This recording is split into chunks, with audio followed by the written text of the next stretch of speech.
Assalamu alaikum. This is Layla Abdullah-Poulos, and welcome to NBA Muslim Authors Speak. You get to watch me review the videos. Now's an opportunity for readers to listen to authors and get to know them better. And the author that is supposed to be gracing us with her presence You today get to watch me review the videos. is Now is Zara an opportunity J. for And of readers course, we to know that's how I listen to run with authors and this. get I to know always them do this better. every single time. Okay, so now I'm back. Unfortunately, she did have something else to do, so she's going to be running a little teeny tiny bit late. So she's going to be chiming in. So I'm going to take this opportunity to kind of talk about the Black Muslim Reads campaign that NBA Muslims has been doing in partnership with Jarabi Katab's publications and hashtag Muslim Girls Read. It actually has been a very excellent campaign. It trended for a couple of days on Twitter. People have been active on Instagram and Facebook as well. And the whole idea was to highlight and center Black Muslim authorship. And I knew that there were great Black Muslim authors out there writing in fiction and nonfiction and different genres of fiction, uh, uh, developing and creating scholarly works. I just had no clue the breadth of authorship. Just when you think about the Americas and Great Britain, just those two, we didn't really even get to explore the full diaspora of Black Muslim authorship. We kind of just everyone's been posting from authors from really mainly the United States and Great Britain, and it's huge. I'm supposed to create a bibliography on NBA Muslims, and I need a lot of help. The things that we've gotten, the things that we've seen on this hashtag have been amazing. I mean, Black Muslim scholarship of itself is very, very comprehensive. There's a lot out there. We've been writing about things for so long, for decades. I mean, people have been bringing out books that I never even heard of from all the way back in the day, from the Black Muslim movement from the 70s and 80s. It's been just really amazing and awesome.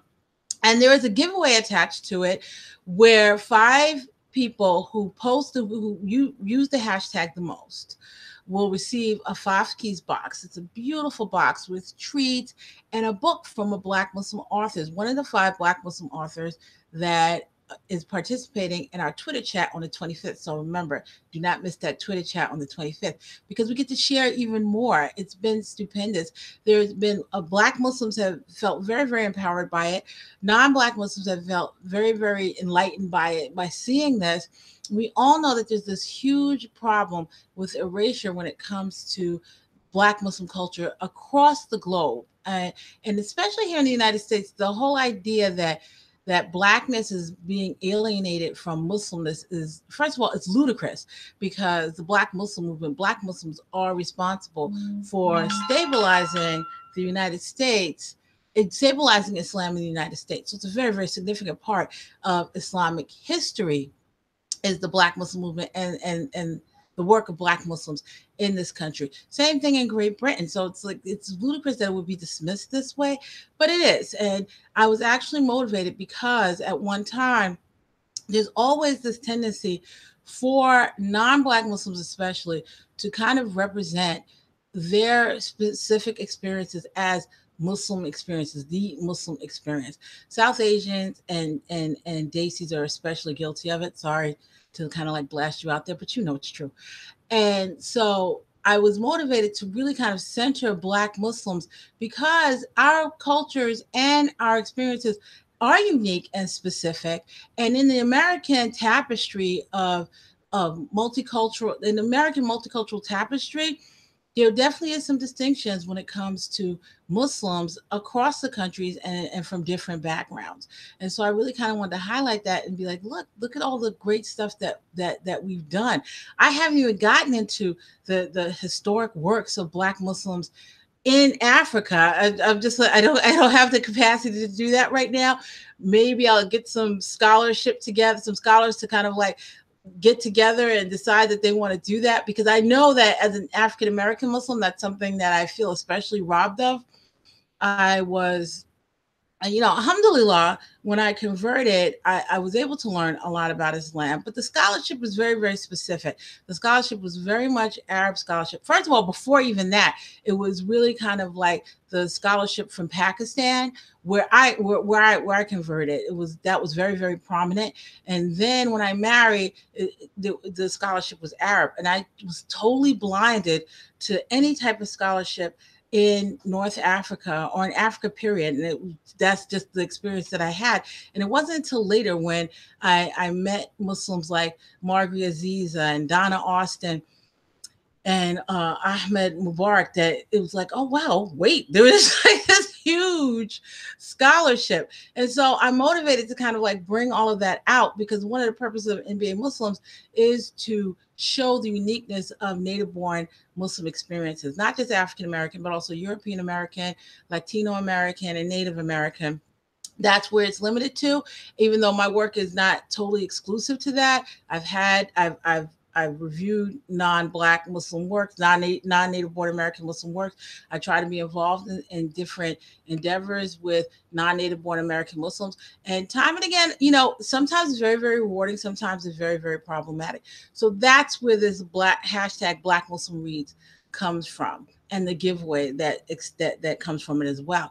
And I thought at first that I would not have enough content to keep doing the hashtags.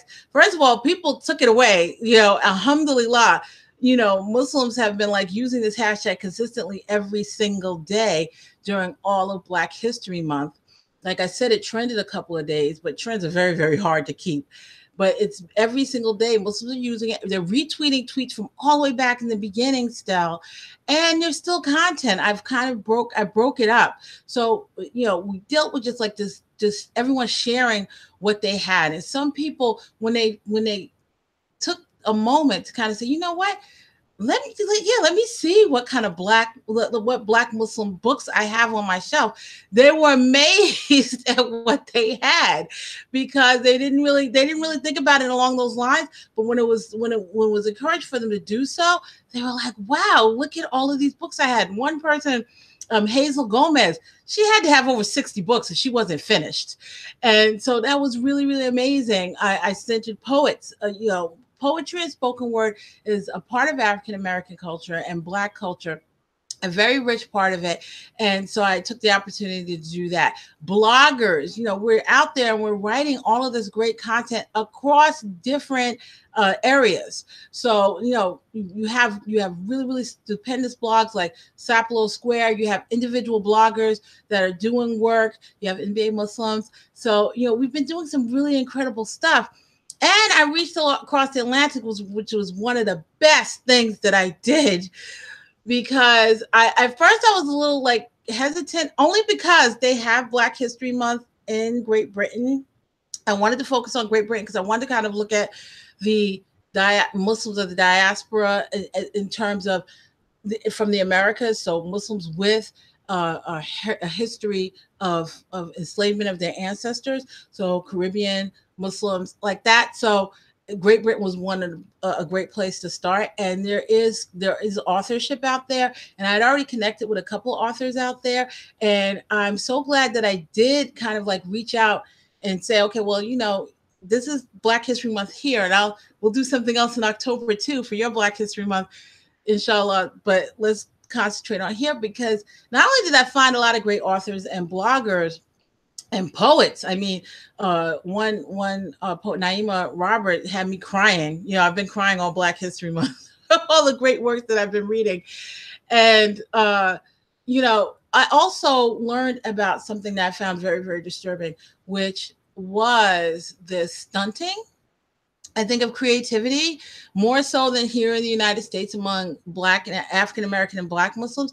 I think in Great Britain, there seems to be a significant amount of stunting of creativity of Black Muslims in particular. And I'm kind of like ready to break through all of that with them and whatever way they need me to, inshallah. So, I mean, we really made these connections, these really significant connections, just by sharing what's on our shelves or what we may open up in our browsers from time to time, what we may see on our social media.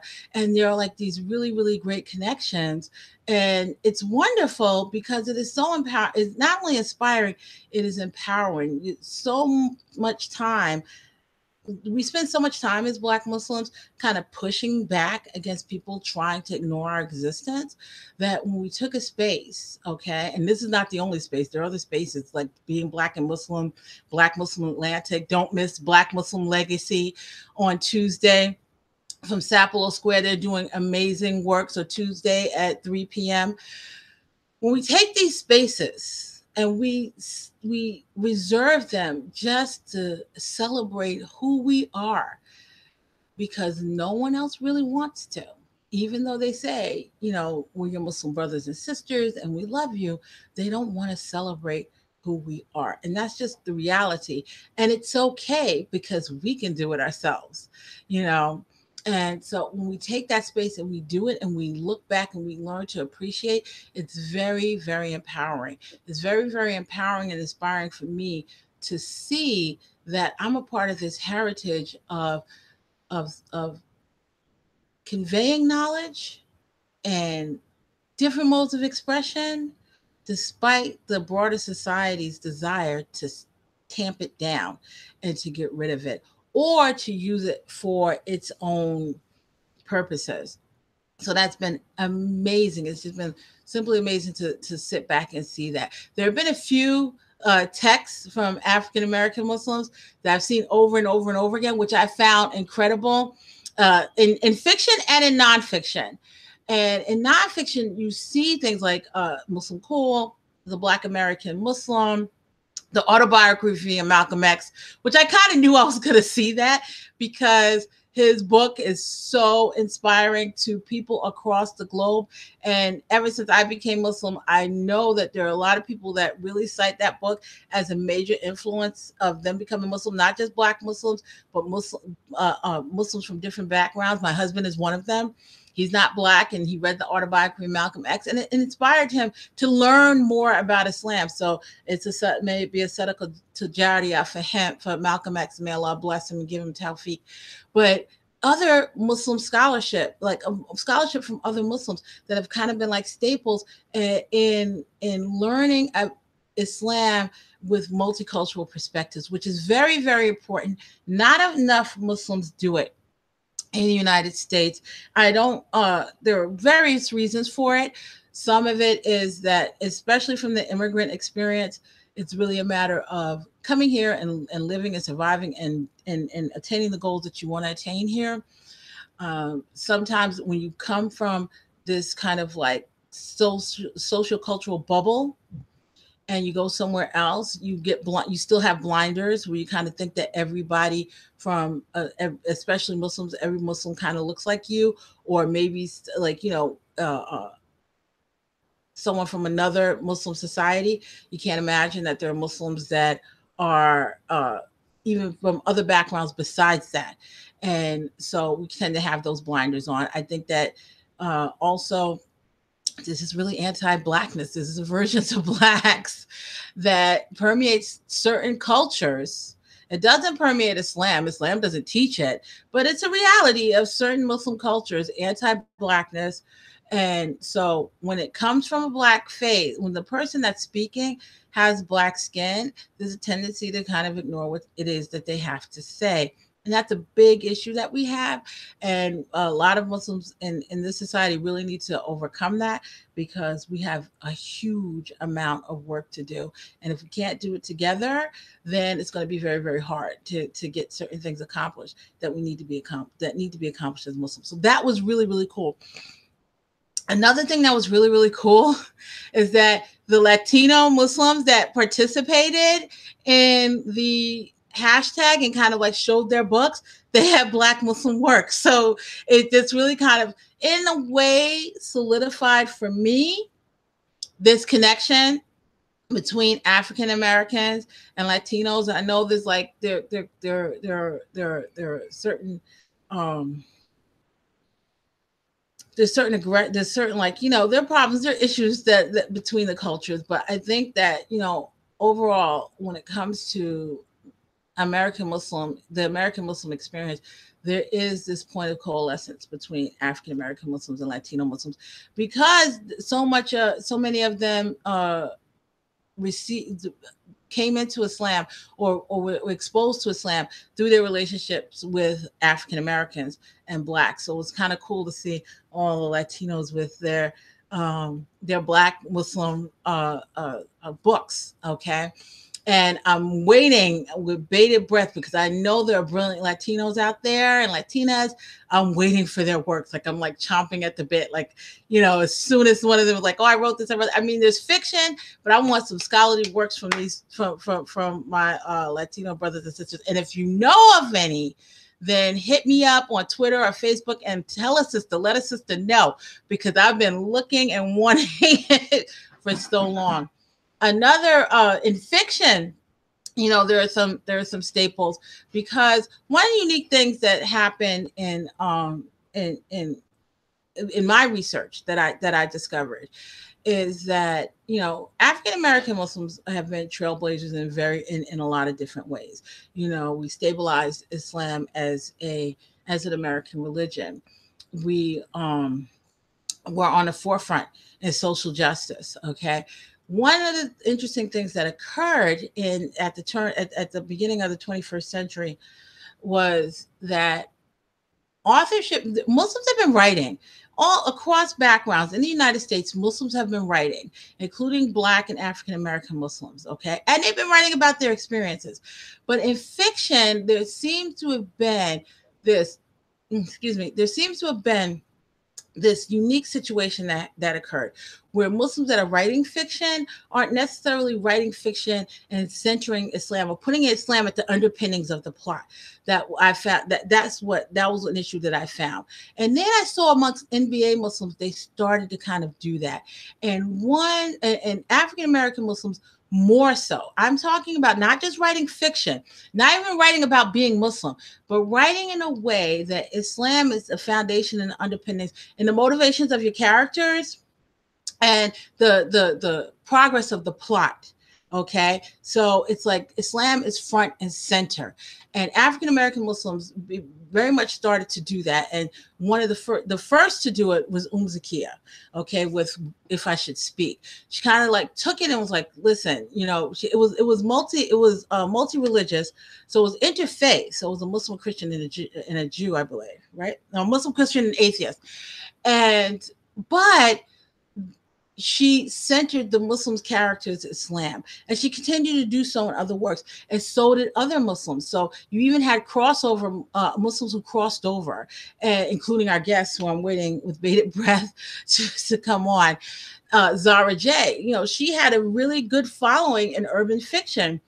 And I'm not going to share her urban fiction name, because I'll let her do it if she wants to, but I found her. But she had a very good following, a very big following in urban fiction. And she crossed over and she started writing fiction that centered Muslims. So you had Dawood Divas, you have American Boy. So she started to do that as well. Also, African American and Black Muslims started to expand and write across genres in ways that other Muslims, non-Black Muslims, were not doing and haven't done up until this point.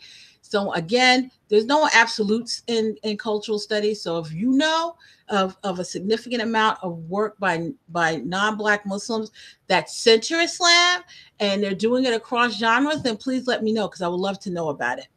But right now, the research has uncovered that it's African American and Black Muslims that are kind of going into these genres and taking Islam with them and using Islam and using it to express not only their Muslim identity, but their faith and the application of the faith. Okay. And so they've done it in romance. There's a lot of Black Muslim romance out there. They've at varying levels. Okay. We even have some erotic Muslim romance where it's like, married couples and they're Muslim couples and they're dealing with their lives, but in an Islamic way. And there's a lot of sensual scenes between, and that's Papacia Fazar and her groundbreaking work like Mistress of the Spices and Oblivion.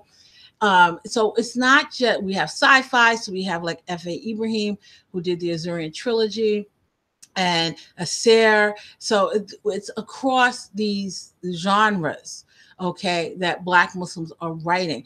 And so far, my research has only really uncovered a substantial amount of work among non-Black Muslims in YA or children's books, which is fine. I'm not saying that there's anything wrong with writing YA and children's books, but Black Muslims are really kind of blazing the trail and centering Islam in their fiction, as well as doing it across genres. Assalamu alaikum, beautiful. How are you doing?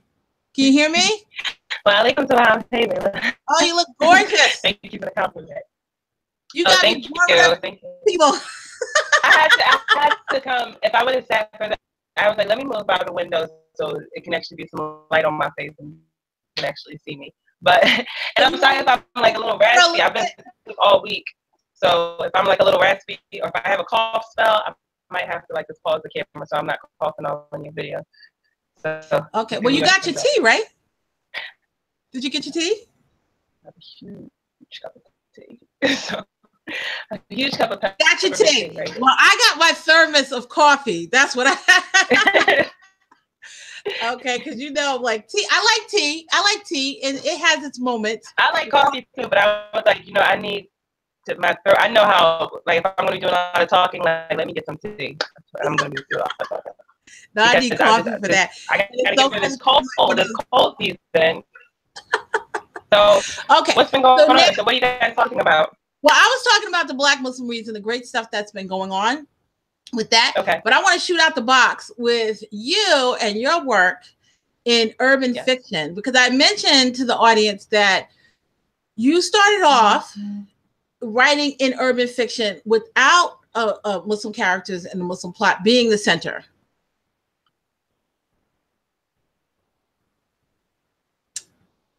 I think I lost her. You're here. Okay, so can you tell us a little bit about that, about your experience in writing urban fiction for non-Muslims? Sure. So I actually love writing urban fiction. Urban fiction is like, you know, probably where my heart is, because I started reading urban fiction at a young age, probably around, I say maybe around 15, when like Fly Girl and True to the Game and all those famous books came out. You know, just street fiction. It just really captured. Oh my gosh! You're breaking up. Yeah. I don't know. Can you just move your computer maybe, and that may help. Is that any better? I don't know what to do. Okay, you sound better now. Okay.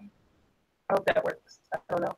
But I have full service. I don't know how to solve this problem. But yeah, so I started off with urban fiction. That was just really. Let me call from my phone instead. Okay, call from your phone. I think that may help. That may work. Sometimes the computer is not the friendliest place. Okay, so Zara's going to try to call from her phone because she's having a little bit of problems with her computer. She mentioned some names. I got to get those names of books. Okay. The camera quality won't of books be so that great she's been reading because I broke my camera. Hold on 1 second. Of books that she started reading in urban fiction. So I think that's kind of interesting. You know, my studies required me to read a lot of different books over the years, and urban fiction was definitely a genre that I read in. And really, I read more of the earlier works like Donald Goines and stuff like that for classes. Like that's what I had to read, like the earlier stuff. But there were other things, and urban fiction is very, very rich. And I looked to urban fiction. And this is the reason why I wanted to ask her about it, because I look to urban fiction kind of as an archetype for Muslim fiction and Black Muslim fiction in particular, because this whole idea that we as Blacks, African Americans, diaspora Blacks, we need to have like the larger society, and even the larger Muslim society in order to be successful in fiction. I just really don't buy that at all. And I look at urban fiction because urban fiction started off teeny tiny and derided culturally for years. But Black authors did not care. They were derided for their content. They were derided for their execution.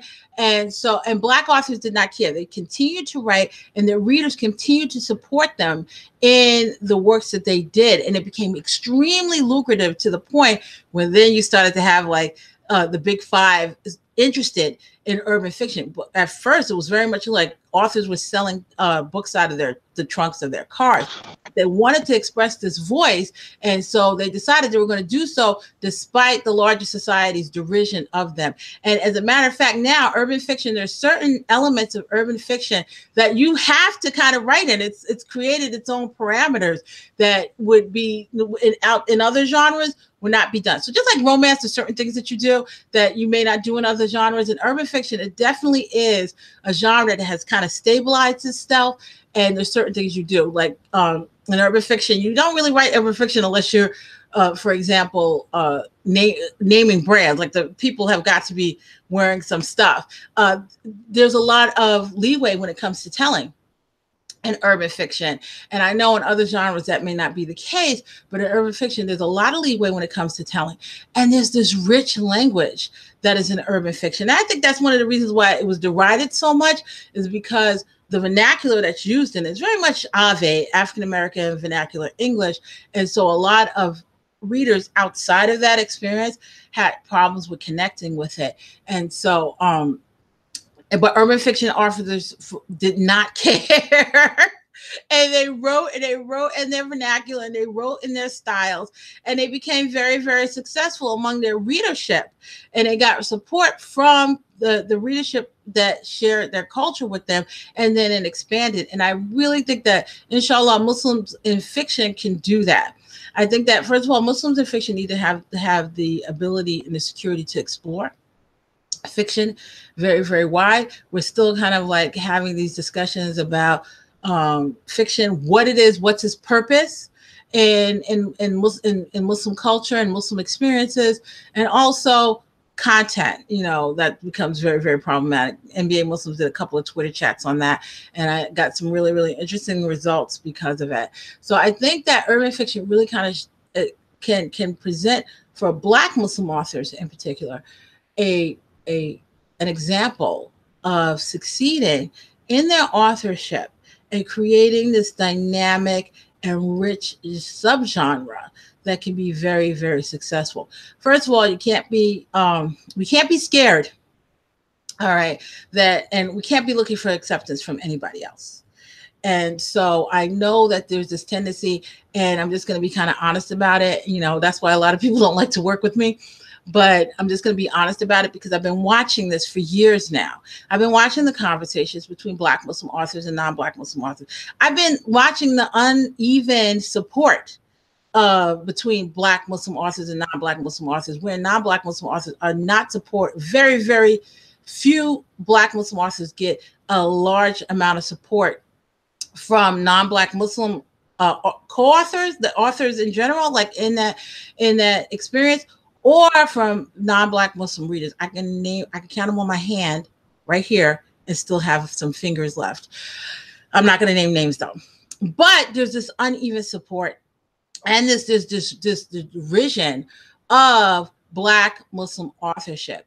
And I think we need to kind of stop caring about that, Black Muslim authors. I think we really need to stop caring about what it is that other people are saying about what we write, and really be empowered by and show mutual support for each other in what we write, and give each other positive feedback. And I think that urban fiction did that. And so that's why I wanted to use. So I'm like, tell me if this is This better. is much better. Okay. You know what I had to do? The phone I didn't like how it looked on the phone, so you had to go scream at the kids, get off the internet, because it's sucking up all the internet. Oh, they were taking the bandwidth from you. Yeah, they're both on Roblox right now. So anyway. They got to go off Roblox. Okay, I took everybody off Roblox at my house too. Oh my gosh. It takes up so much energy. Okay, so back to urban fiction. So I started off with just reading urban fiction at like a very young age, like probably about 14 or 15. There was a bookstore that was within walking distance from me, probably about like 5 blocks or so.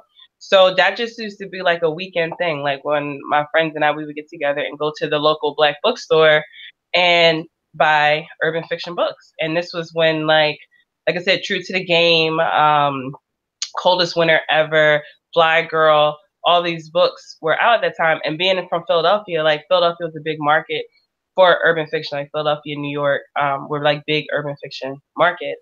So I just kind of got into that and just fell in love with just the rawness of it, and just it was very relatable. Even though it wasn't extremely relatable at that age, I was still very young.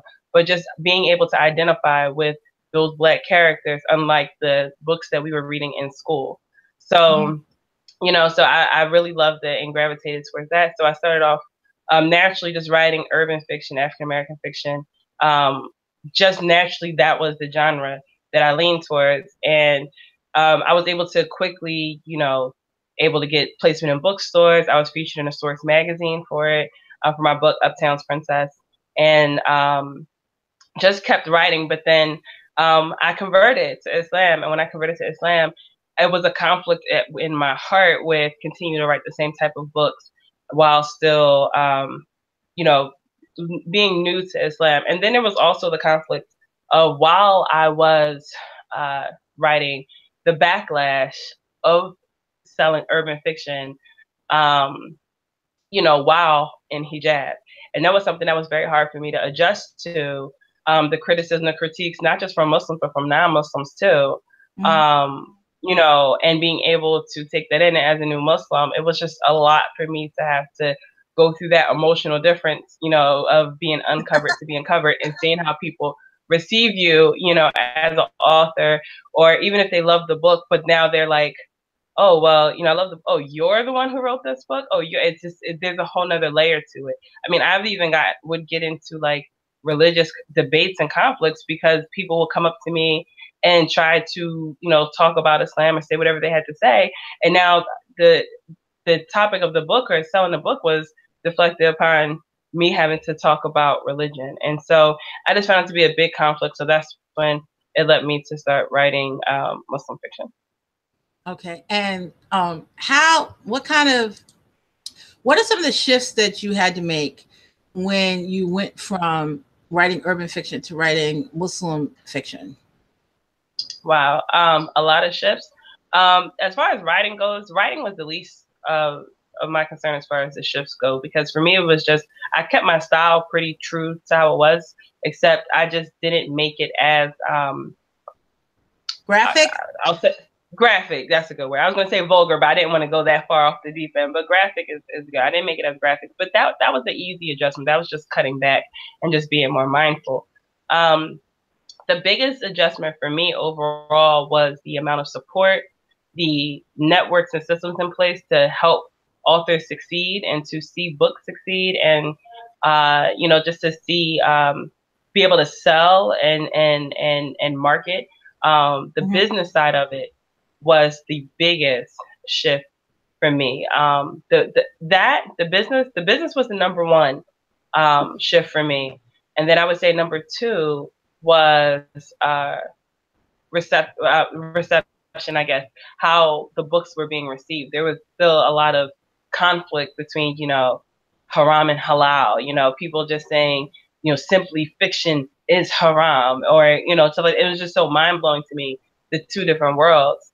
And I even recall being uninvited to an event one time that I wanted to do a book signing at. Yeah, I wanted to do a book signing at this event, and they sent me an email, and they're like, I'm sorry, but you can't come to this. Like, it was like a sister's, they were doing like a chocolate iftar or something, and it was like a iftar event during Ramadan, and they sent me an email. You don't want your books here? Yeah, they're like, oh, we didn't know that your book was fiction, and fiction is haram, and I'm still perplexed in where this whole idea of fiction being haram came from. We can't.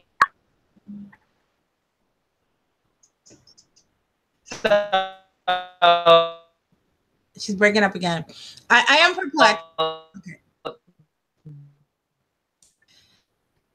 I think we lost her. I am perplexed at how it is that this whole idea of fiction being haram came about, especially in African American Muslim culture and Black culture, because, you know, Muslim heritages across the globe and history have had a huge amount of fiction and used in various ways. Are you back? I think she froze again. And, you know, my studies kind of like revealed a lot, and, you know, and there are varying levels of content. You know, some of it can be extremely graphic, and what's interesting is that graphic, you know, we tend to be a little selective. I lost you for like a good 10, 20 seconds. And I'm still losing you. So we tend to be selective about what graphic is. You know, I've been out there in those conversations with Muslim authors, and like I said, in being Muslims, we did one Twitter chat specifically about graphic content, and we set up some very specific parameters, defined what was graphic. And it's interesting because Muslims were not as disturbed at violence as they were at sexual content or even sensual content, which was kind of weird. You know, I could see a complete aversion to all graphic content if you want to. I mean, it's up to everyone's taste what it is that they want to read, and graphic can get like Zara didn't want to use the word vulgar. But it can be. Graphic isn't always vulgar, but it very much can be. And there's a lot of stuff being written out there, and it has been written out there that's extremely vulgar. So, but it was just interesting that it's okay to kill someone and to gut them, you know, but don't have them kissing too much. So I thought that was really, really interesting. So this whole idea of fiction being haram, and also, oh, you're back? No, she's still not back. So fiction being haram, and also content. Do I have you back? This is horrible today. I'm so sorry. We can reschedule. If you need me to reschedule to make sure I'm in a You know what? I think maybe we could do it. I'm gonna try. We can reschedule and try and do it. I'm gonna show this anyway because I was running my mouth the whole time. I'm running my mouth. I even started to get a little bit preachy, but I'm okay with that because I love lecturing. I'm a lecture addict.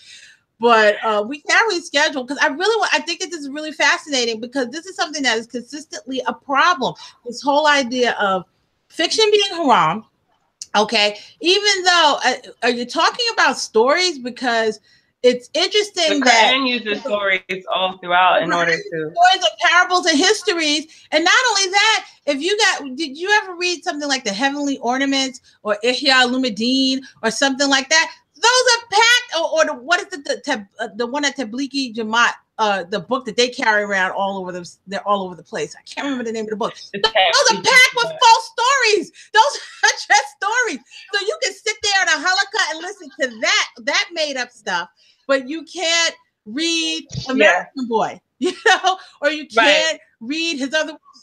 Or you can't read Mistress of the Spice. It's like, oh, hold up. Or you can't read Her Justice. Like, hold up now. So it's like, you know, it's like this duplicity that's happening because they're all, you know, Islamic scholarship itself also has stories. If you look at, you know, even like the Stories of the Prophet by Ibn Kathir, he's clear about it. Like some of this is from the people of the book. I'm just putting it in here because it relates to that prophet. So it's kind of like, you know, what are we doing here?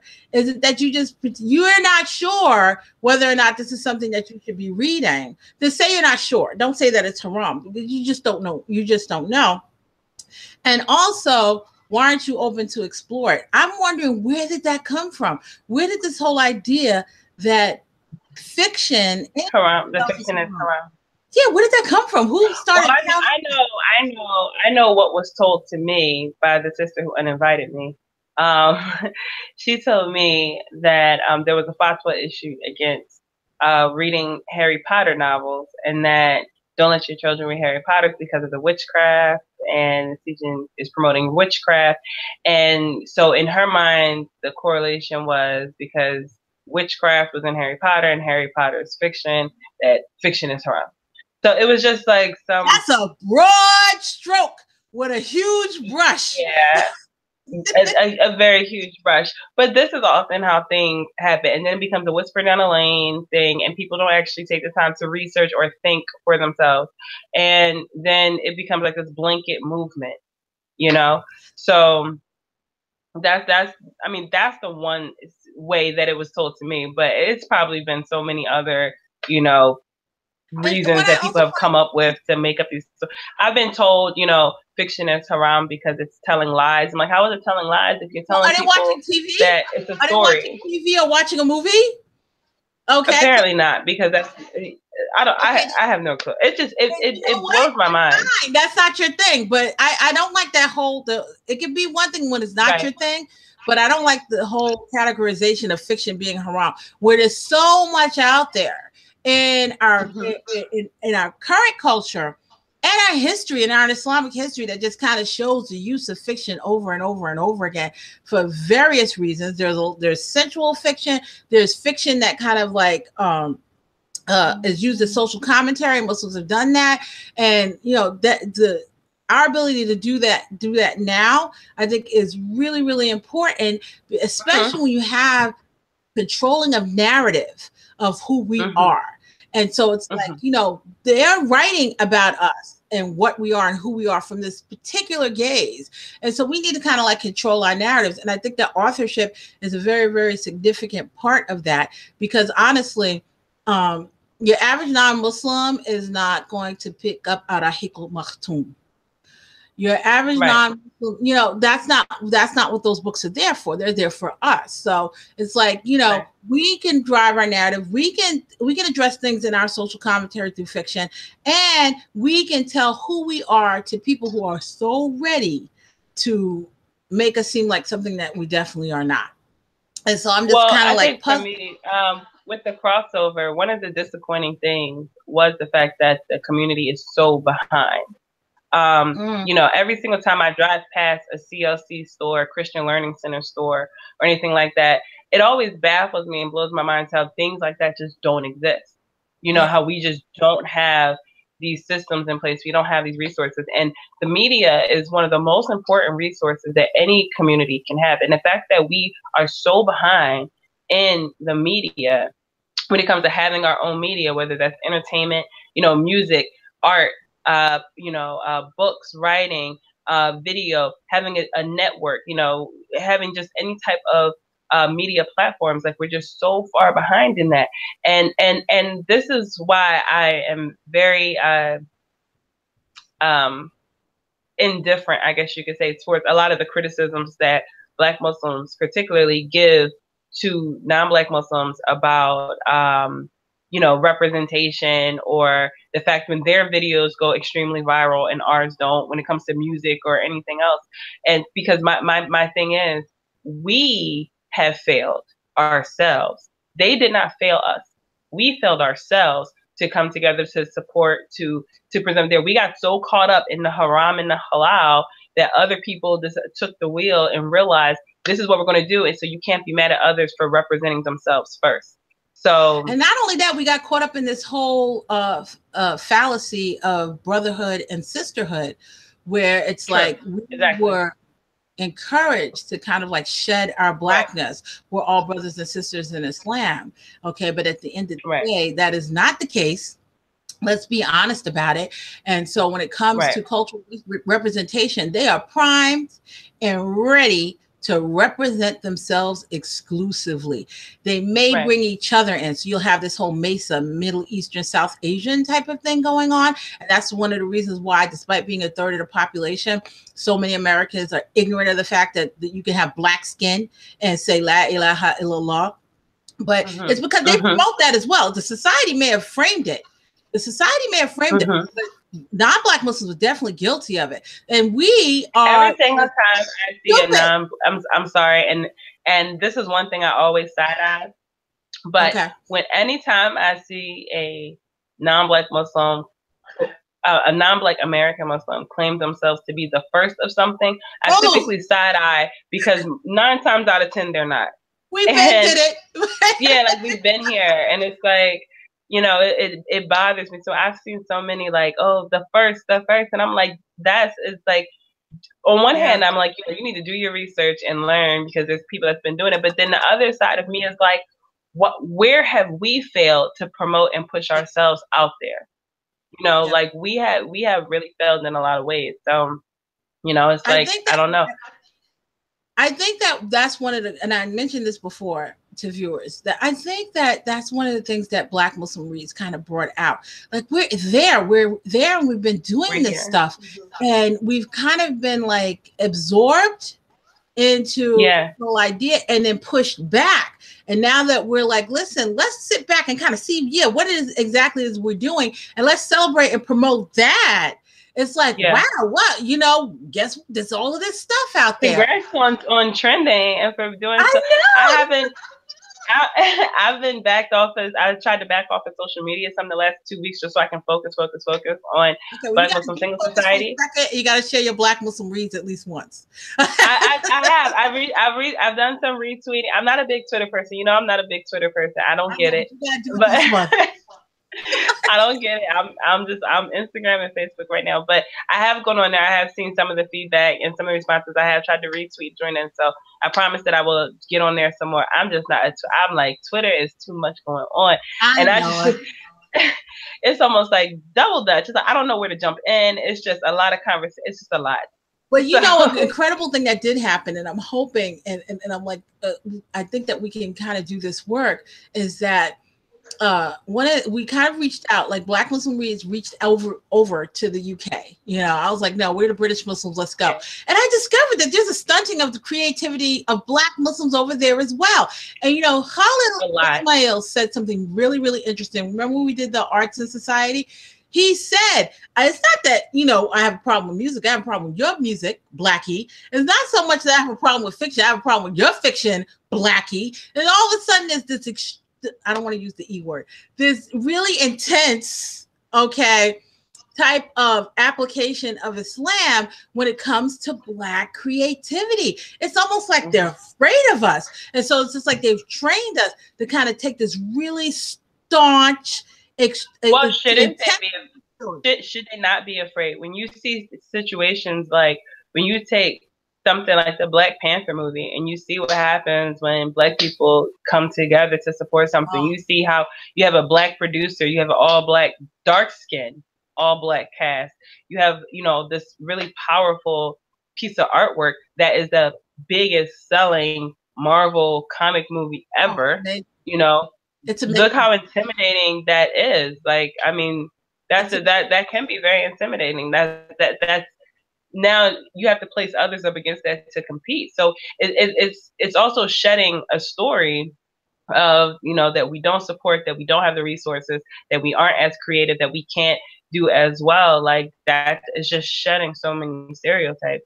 If the Black Muslim community came together in that same type of way to support the art and to support the story and to support the message and the experience of the Black Muslim, we really came together in that same type of fashion, how impactful that would be, not just to the community, but just to, the world, or to just say the American or the UK, societies, to actually see, Black Muslim representation. And 9 times out of 10, even in the UK, I know the UK has a lot of like African immigrant, Muslims who are maybe second generation or so. But even still, there are some that have been in the UK for a very long time that are part of that foundation of the UK. So imagine like they're just as, they're quote unquote British, I guess you could say, as anyone else. So I think that would make it would just spin so much of these stories around what a Muslim is, what a terrorist is, what you can't place that same type of finger on it.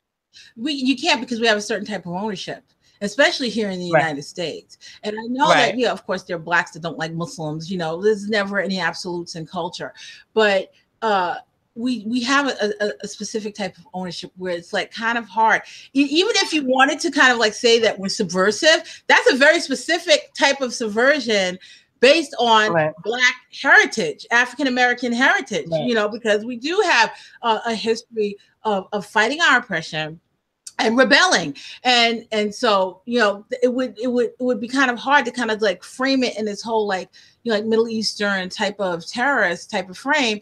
And they've tried, because there have been instances and they've tried to do it, and it's hard. That's a hard push because we have a certain amount of ownership. We don't have the same level of quote unquote foreignness, you know, even though there's been there's no travel bans or anything to put on us. So you gotta stop us crossing state lines, maybe. Yeah, well, they don't have to, because that's what the jails are for. Right. So now, looking at this whole idea, let's use Black Panther, about support and mutual support, and having, what is it that, because you crossed over and you maintained some readership. So some of your urban fiction readers are still reading Muslim fiction. Mm-hmm. So what is it that we can do as Black Muslim authors, okay, here Mm-hmm. and in the UK, and kind of like build this platform of creativity and mutual support and amplification, as well as kind of push back on this whole idea of fiction being haram across the board? And how do we get those blinders off of Muslims and kind of like construct this platform where our authorship is something that is highlighted and appreciated? Sure. So okay, one thing that I think that Black Muslims can do, and I think they can do it very well if they actually apply themselves to it, is stop putting themselves exclusively in Muslim spaces. So, you know, I think that that's very important, you know, even for you with your writing. You know, I think it's important not to put yourself in exclusively in Muslim spaces. And this is something even with Black Muslim Single Society, with networking, that I've been pushing myself to do for 2018, is to stop putting myself exclusively in Muslim spaces. So what I mean by that is, you know, if you're going to write, whether you're writing, you know, traditional romance novels, or even if you're writing Muslim fiction that's geared towards Muslims, one, don't write it so that it's exclusively for only Muslims can understand or relate to. Like, I feel like even with American Boy or Dowry Divas, I feel like Her Justice even, I feel like the books are written in a way that so anyone can and has enjoyed them. You know, they still have enjoyed them.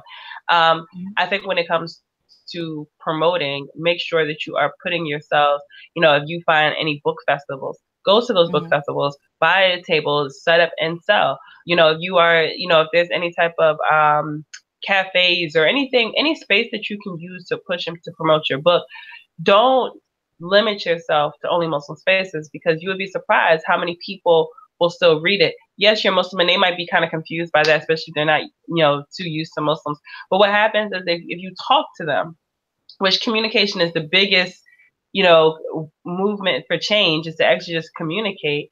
If you talk to them, you sell them the book, you talk to them about the book, you talk to them in a way that is just relatable to them. A lot of times you'll still be able to get them to purchase the book, to support it, to read it, and they'll follow up and let you know, like, hey, I read the book, I enjoyed it, I learned this and that from it. And you're opening up dialogue, and you're giving yourself an opportunity to broaden those connections. So I think it's really important. Black Muslims have the ability to do that in a way that others may not, because we just already have, I mean, that relationship with the Black community already. So you can find these other spaces. If you have Black bookstores near you, talk to them about getting on their shelves. You know, there's no reason for us to exclude ourselves from the larger community and to only focus on just the Muslim community. Because what happens then? Muslims are such bandwagoners. I'm sorry, that's the truth. That once the dominant culture accepts you and the dominant culture celebrates you, then all that haramness goes out the window.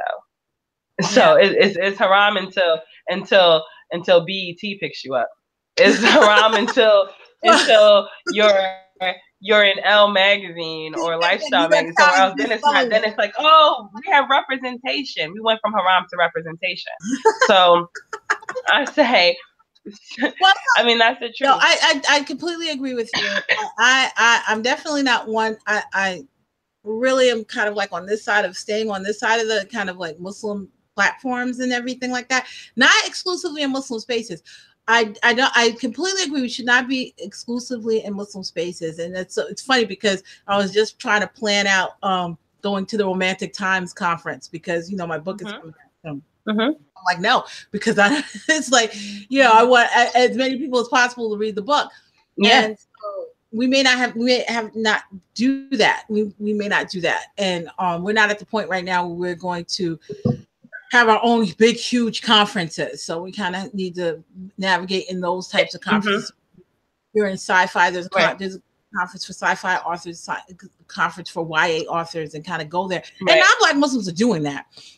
But we may or may not be doing that. I have not actually researched that. I need to. It's not too often, and that's the thing. It's not too often, and because of that, you stand the chance of standing out even more, which can be a good thing. It can be intimidating, right? Because I just had a conversation with a friend a week ago about talking to sisters more in Black Muslim Single Society about fighting through the limiting beliefs that hijab creates, right?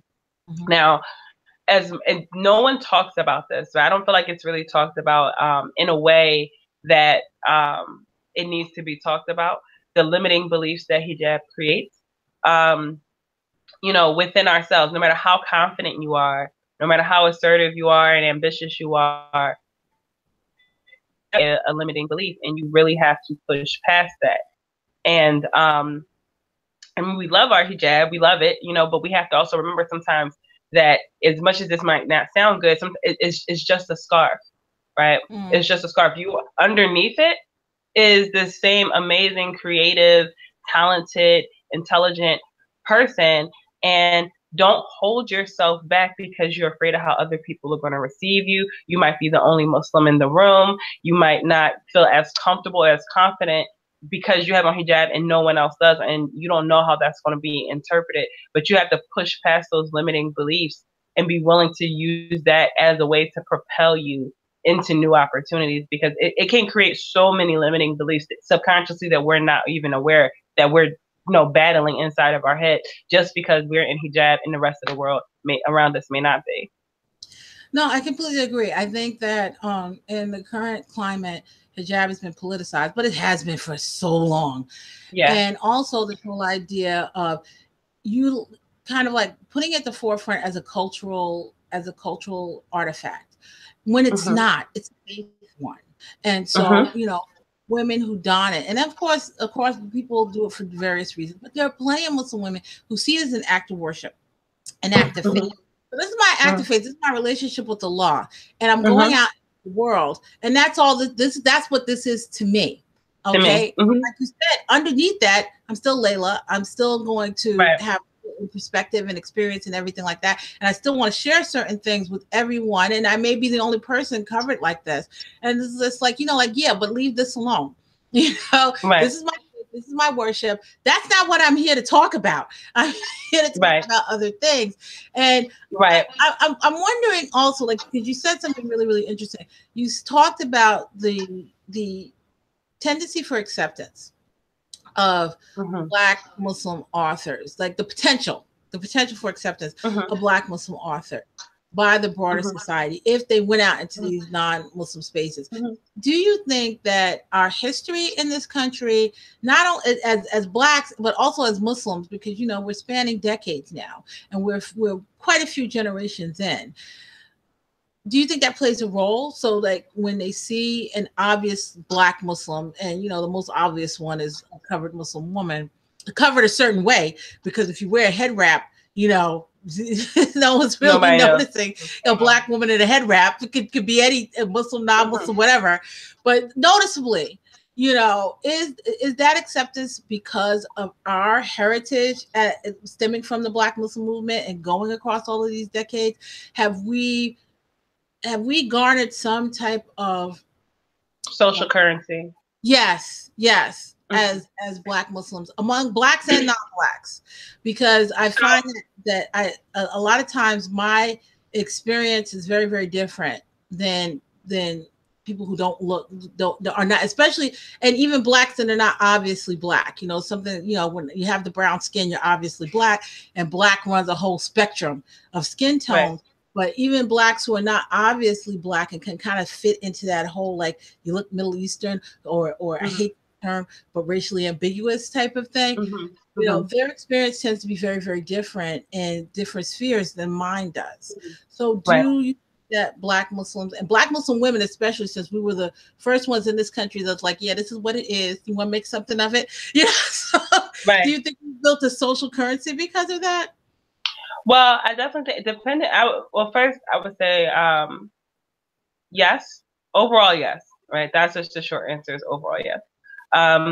Definitely, you know, if you are blessed enough to live in certain areas like the Northeast region of the country, you know, anywhere before you get to the Bible Belt, you know, you definitely, there's a level of acceptance, or even like Detroit, I'm pretty sure Chicago, like these areas that are big major city areas that are really diverse. You know, the Black community usually has some type of relationship with the Black Muslim community, whether it's just, you know, a respect for the NOI, or they know a cousin that's Muslim, or they have a friend that's Muslim. Black Muslim cousin. Yeah, it's like my cousin is Muslim, or my boyfriend is Muslim, but that's another story. But but there's usually a relationship between the dominant Black community and the Black Muslim community. So there is social currency there. There is a level of acceptance. Sometimes there might not be as much understanding, but overall there's still a mutual understanding and respect for one another, I believe. You know, I was invited. I was one of the featured authors at the Philadelphia Natural Hair Show some years ago, and I was out of, I think it was 5 featured authors, and I was the top selling author there, right, with Dowry Divas. So in that situation, it came down to who had the best pitch, who was going to be able to go out to talk to the people when they came by the table. Hey, you know, come over, let me tell you about my book.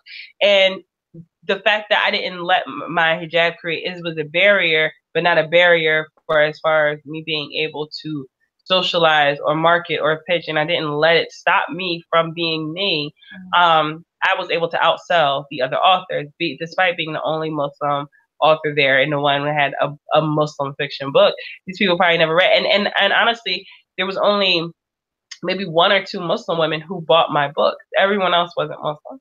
You know, so that's significant. So yeah, this because it wasn't a Muslim event; it was a natural hair show event. You know, so that was the crowd that was there, and there weren't too many Muslims there at this event. So I think that as long as you are able to still handle your business in the Black community, that there's opportunity. I used to put my books, you know, in a lot of the bookstores in Philadelphia, particularly.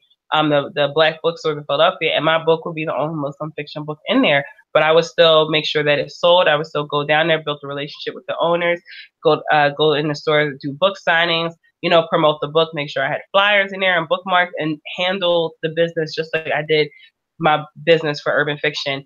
And I didn't have any problems with it at all. Well, I think maybe Black Muslim authorship needs to have that kind of like marketing sense as well, and we could discuss that at another time because I know that you have to go. But I know, and I'm so upset that I have to go. I just have one more question. Okay. How Black is Islam in Black communities? What do you mean by how Black is it?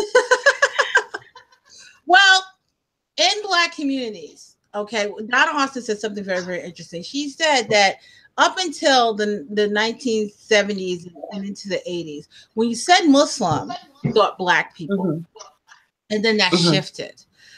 Has that shifted in Black communities? Or is it still, when you think Muslims, you think Black people?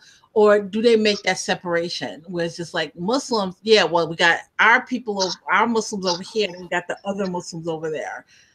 Within the Muslim community? Within the Muslim community or outside the Muslim community? Outside, in the Black community, period. In the Black community. I think it really depends on where you live. I think it's just geographically. Because, like, for example, like I can reference Philadelphia all day because that's where I'm from.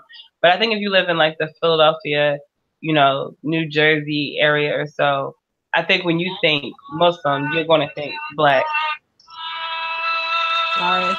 There you go. I'm trying to stop it. It's always when it goes off at like an awkward time, like you're out like in a coffee shop or something, and it just goes off, and you can't find it in your phone, and you're like, oh my god, I don't. The thing is, everybody's turned around looking. You know what? I don't care if it's going off there. I'm just in the air. That's why I care. I don't care if it goes off anywhere else. And it's funny because I had a colleague once.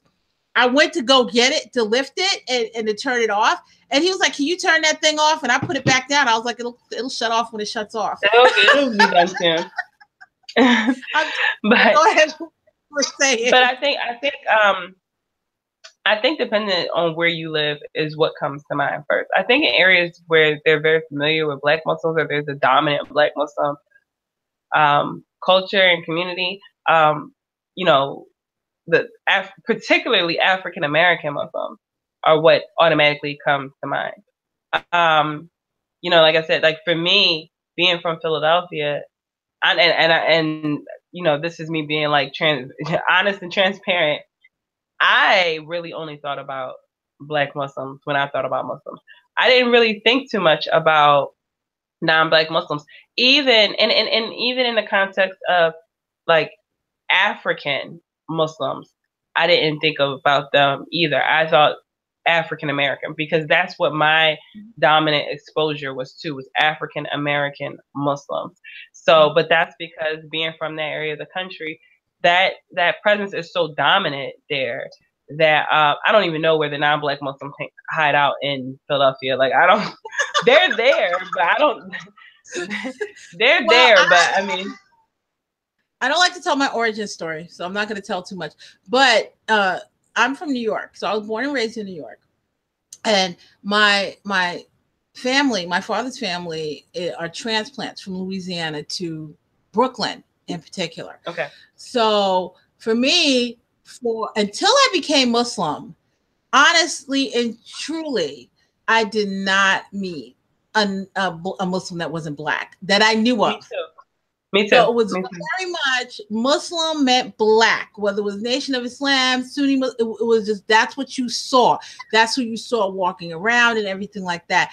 And I now later on in life, I see the benefits that having that were for me, because I've faced so much anti-Blackness.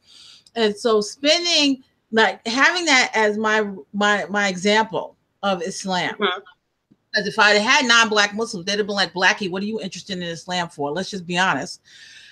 And then when I became Muslim, I was in majority Black Muslim spaces. Okay. So mm-hmm. it was, they had their own problems, but it was still overall nurturing about my Blackness and being Muslim.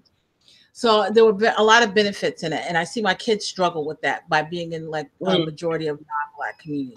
So I definitely understand where you're coming from, because for me, it was the same way. It was just definitely, you know, my grandmother had a picture of Elijah Muhammad on her wall, because my father was in Hawaii for a while with Worthy Muhammad. And so they knew, you know, and in the Black community, that's what you knew. That's why I asked, because for me, in the dominant Black community, in the larger Black community, most non-Muslims, their introduction to Islam historically is the Nation of Islam. Like that's just what they know. So there is no,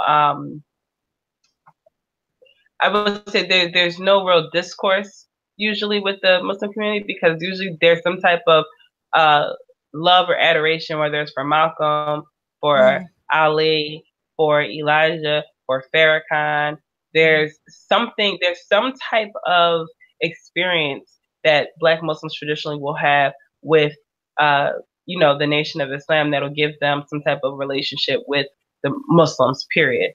So like for me, I can recall being probably about 10 years old, and I do have to go in a few minutes, but I can recall being, you know, around 10 years old or so, and my dad playing the Farrakhan speech from the Million Man March throughout the house. Right? Because this was just this was just like the playing that cassette almost every day. It was like almost every single day. Like after the Million Man March, it was like almost every single day for like a good like month. Like it was this Farrakhan speech almost every single day. But it was such a powerful moment you know, for us as, you know, Black people and for Black men. It was such a positive and motivating moment. But that was one of my earliest introductions to Muslims, you know, and then my uncle converted to Islam not that long after that. So then, you know, that was my first like personal relationship with a Muslim.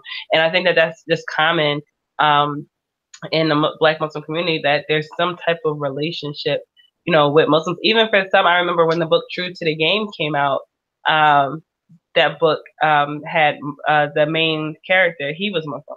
So, you know, this was like things like that were mentioned in the book. You have The Coldest Winter Ever and the book Midnight by Sister Soldier. And the book Midnight is about, you know, an African immigrant who's Muslim and his experience coming over here. And so you have these different ways that the Black community intertwines and interacts with Muslims, whether it's from a distance or from up close, that there's already a relationship there for the most part. Like I said, in the deep South, you will get like, they're just ignorant. They just don't know anything about it. But I also think there's layers to it. Like, you know, like you said, you know, on that national stage, it's still very much something that is dominated by the Nation of Islam. And if people outside the NOI don't like it, that's too bad, because there's not a dynamic, there's not a speaker that is Orthodox, Sunni Muslim, Black, that is getting the attention that, you just can't, you know, that's what he has. That's the space that he has. And he dominates it. He dominates that really large culture, which, you know what? I'm not Nation of Islam, and I know that a lot of their stuff, you know, is considered heretical. But guess what? He's not apologetic. He's not shucking and jiving. He's not, you know, like, and he has so much respect from the larger Black community. He has so much respect for them. They love him. I mean, you have so many celebrities who hire the NOI for security. You know, so it's something that, I mean, they're influencing hip hop, everything. But I also think that's one layer. Another layer is that dawah that's going on on a communal level by Muslims outside of the Nation of Islam. So by like Sunni Muslims, and they're going out there spreading that, you know, the brothers that sell oils and stuff like that. And so, you know, you know, that was back in the day. That's where you got your dawah from, when you got some oil and you got a book. So like the dawah efforts that are being done. And so I think that even though there's like this from the white society, which a lot of Blacks don't trust anyway. So this whole idea of framing Muslims as this and this as a specific thing, when you have this Black Muslim influence, exposure, it's kind of like it humanizes what a Muslim is. It humanizes, and it counteracts that. It's just like, you know, you're trying to tell me that, you know, like my daughter or my cousin or you know, my kids or something like that. You know, you can't ask human beings to do that. So I think that that's why I asked the question, how Black is Islam in Black communities, because I think that's something that's very, very important and significant, especially to Black Muslims, as we continue to kind of like go navigate through our experiences, especially since I think that we need to kind of like bust out of this whole idea of stunting our creativity as a form of pseudo faith, you know, like stoicism. And I'm going to let you go on that note. I want you back because I want to do marketing. You got to do marketing. Well, I mean, I don't know when you would want to do another call. I'm available in later, in maybe like an hour or so. Yes, let's do that. I want to focus specifically. Let me wait. Before I do that, let me look at my calendar. I'm gonna send you a text to make sure. I have to look at my calendar, but I know I have a meeting right now, and I think this is the last one for today. Because we definitely need to do marketing. That's so important. Because I'm about to get. My book is with the content editor, so assistant's ready to go. So if you can give me about an hour, I can jump back on. I think this is my last meeting for today. I'm pretty sure this is my last one. So if you can give me about an hour, I can jump back on. So I really want to get a chance to talk about the books and everything else. We haven't even touched. Okay, so whenever you're available, we're gonna hop back on. All right. Okay. All right. No problem. All right.